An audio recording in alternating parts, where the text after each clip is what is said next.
1977. The guard found a yellow slip, stuck it in my window. Not the king, that other guy, with the glasses. Elvis Costello. No, I'm not him either. The guard shook his head sadly. Oh, Christ. I remember a time you said Elvis, there was only one. Donnie Brewster was in a 2-story earth-colored adobe building with a red tile roof and bird of paradise plants the size of dinosaurs. A receptionist led me to a secretary who showed me into a dark-paneled conference room. In the conference room were Patricia Kyle and a man in his late 30s with a sharply receding hairline and an $800 sport coat that fit him like a wet tent. What hair he had left was pulled back tight into a short ponytail. Style. Pat Kyle stood up and smiled and gave me a kiss. Elvis Cole, this is Donnie Brewster. Donnie, Elvis Cole. Donnie Brewster gave me a moist hand and looked nervous. Christ, where were you? I thought you'd never get here. The pleasure is all mine. Donnie gave me everyone's out to get me eyes. She warned me you thought you were a riot, and what you've got to understand is that this isn't funny. He held up 3 fingers. There's Spielberg, then Lucas, then Peter Alan Nelsen. Peter's grosses total $1.2 billion worldwide over 6 pictures. He's the 3rd most successful director in the history of film, and he knows it. Hard to keep it a secret from him. Donnie rubbed his hand over his scalp and tugged at his ponytail. He said, Peter's gifted and brilliant. Gifted and brilliant people are sometimes difficult and have to be handled carefully. We need someone who can find the X in the kid and not waste a lot of time doing it. Okay. He sat in one of the swivel chairs, leaned back, and gave me the appraisal look, getting down to the business of hiring a private eye. You charge by the hour or the day? I get a flat fee in advance. How much? $4,000 plus expenses, the expenses I bill later. Oh, that's absurd. We couldn't pay $4,000 in advance. How about $6,000? He tapped on the table and gave me his best business affairs frown. You give it back if you don't find what you're looking for? Nope. More tapping, convincing himself.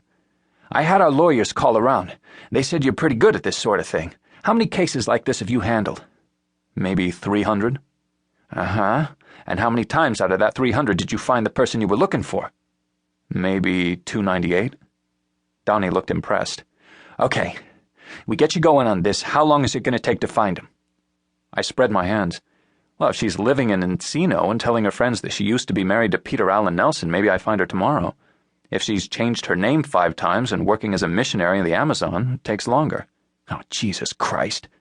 I made a little shrug and smiled. That's rarely that bad. He didn't seem bolstered by my assuredness.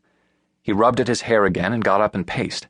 Peter is 3 weeks away from making a film, and he has to start this crap about finding his family. Oh, Christ. He hasn't seen the woman in over 10 years. You'd think he could wait until the picture was finished.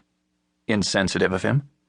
Donnie kept pacing. Hey, I know what it sounds like, but you've got to understand. We've got $40 million committed to Peter's film. I've got stars with play-or-pay deals and a crew I have to carry. If Peter is distracted, we could run over budget into the tens of millions. I could lose my ass. Maybe I'd be nervous too. Okay, then maybe it makes sense to wait until the picture's finished before we get started. Donnie rolled his eyes and dropped into another chair. Did you see Chainsaw? Yes.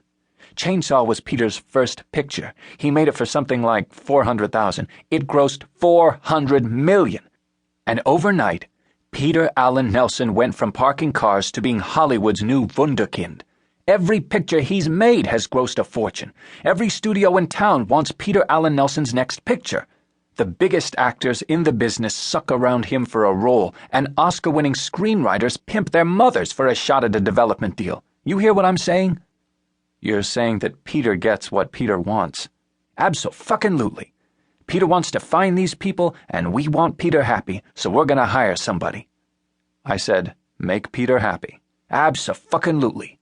Donnie slapped his palms down on the table and stood. I like you fine. Now, Peter wants to meet you, so all we have to do now is go over and see him. If Peter's happy, you're hired. Whatever he wants, say no problem. He asks how long, say a couple of weeks max. I looked at Pat Kyle, and then I looked back at Donnie Brewster and shook my head. You're asking me to lie to a client. I won't do that. Donnie looked horrified. Hey, I'm not asking you to do that. I love Peter Alan Nelsen like a brother. He made a nervous glance out the door. I'm just saying agree with the guy, that's all.